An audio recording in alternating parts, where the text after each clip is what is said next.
Oleh karena itu saya berpesan antar organisasi pemerintahan dan kenegaraan harus saling bersinergi dan saling mendukung. Antara TNI dan Polri dengan komponen bangsa yang lain harus bersinergi untuk kebaikan dan kemajuan bangsa. Lebih khusus lagi, antara anggota dan institusi TNI dan Polri harus saling bersinergi, saling bahu-membahu dalam menjalankan tugas yang semakin berat.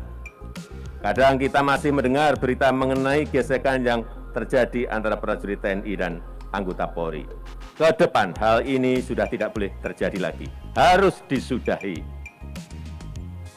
TNI dan Polri merupakan alat negara yang terdepan dalam menjaga pertahanan dan keamanan NKRI. Oleh sebab itu TNI dan Polri harus bersinergi, harus terus berkoordinasi, harus bergotong royong untuk kepentingan bangsa, negara, dan rakyat Indonesia.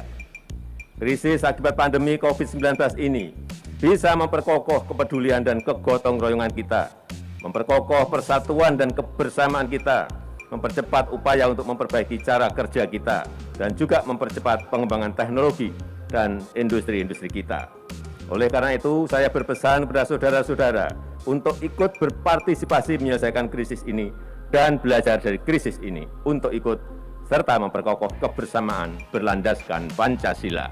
Rencananya juga dalam waktu dekat saksi-saksi yang kemarin berada di sekitar lokasi keributan juga akan dimintai keterangan, sehingga perlu ada kronologi yang jelas dari awal hingga akhir kenapa keributan antara pihak kepolisian yang berjaga di Daan Mogot kemarin di pos penyekatan dengan anggota Pas Pampres. Sementara itu Kapolres Metro Jakarta Barat sudah menemui Komandan Pas Pampres dan meminta maaf atas kejadian itu. Baik dan Pas Pampres maupun Kapolres Metro Jakarta Barat menyayangkan hal itu terjadi. Sementara itu Komandan Pas Pampres menilai hal itu seharusnya tidak perlu terjadi kalau anggota kepolisian yang bertugas di lapangan pada saat penegakan PPKM darurat memahami aturan yang berlaku. Karena tentu ada sektor-sektor esensial yang boleh melintasi jalan yang disekat, seperti misalnya Pas Pampres yang tentunya bertugas untuk kepentingan simbol negara dan tentu boleh melintasi itu. Jadi aturan itu tidak dipahami sedemikian detail oleh para petugas sehingga terjadi keributan dan miskomunikasi. Itu disayangkan oleh Komandan Pas Pampres, dan saat ini prosesnya masih terus berjalan di Divisi Propam Polda Metro Jaya. Divisi Propam pun mengingatkan kepolisian yang bertugas di lapangan selama PPKM darurat untuk mendekatkan dari segi humanis kepada warga atau siapapun itu yang ingin melintasi pos penyekatan. Jadi tidak perlu ada lagi ribut-ribut dan juga miskomunikasi sehingga terjadi keributan bahkan dengan Pas Pampres seperti Rabu kemarin di Daan Mogot, Jakarta Barat. Iya, kamu jangan begitu. Ini belum negara, ini belum negara ya. Salah, saya salah. Kalau kamu Pas Pampres kenapa emang saya salah, Bang? Kamu siapa sini? Oh, ini Bang ini. Saya salah, Bang. Oh, kamu Pas Pampres namanya kenapa? Saya aja dah, saya aja. Salah. Mana kata fotomu? Mana kata fotomu? Kamu mana? Ada, Bang. Mana? Mana kata foto? Bukan dulu. Ada kata fotomu mana? Iya, mana kata fotomu? Bukan dulu. Kamu foto-foto. Ada mana? Foto. Ini tugas negara juga kamu ini. Nggak ada ini. Bapak jadi pagi nih. Ya udah mana? Ya mana kata fotomu? Kalau kamu jaga, kalau kamu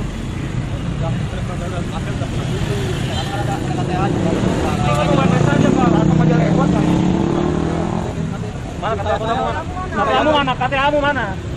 Masa kamu punya KTA? KTA saya lagi proses, Pak. Proses apa? Saya aja loh Bang. Kamu apa yang pengen anggota? Mana KTP? Ini Bang, KTP saya Bang. KTP. Saya ada. Diam dulu.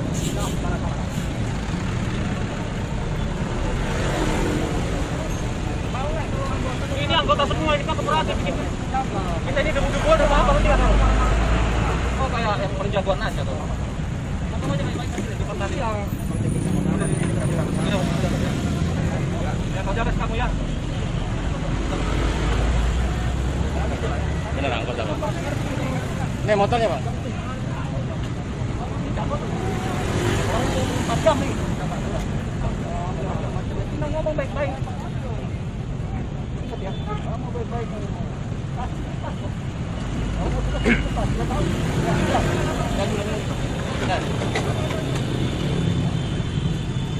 Ini nih motornya, ini motornya.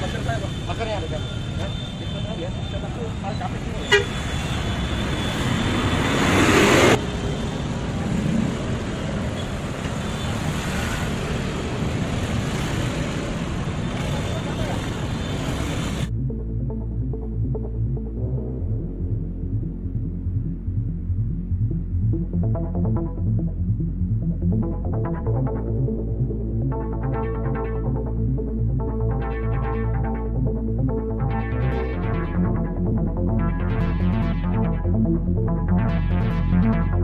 Pak.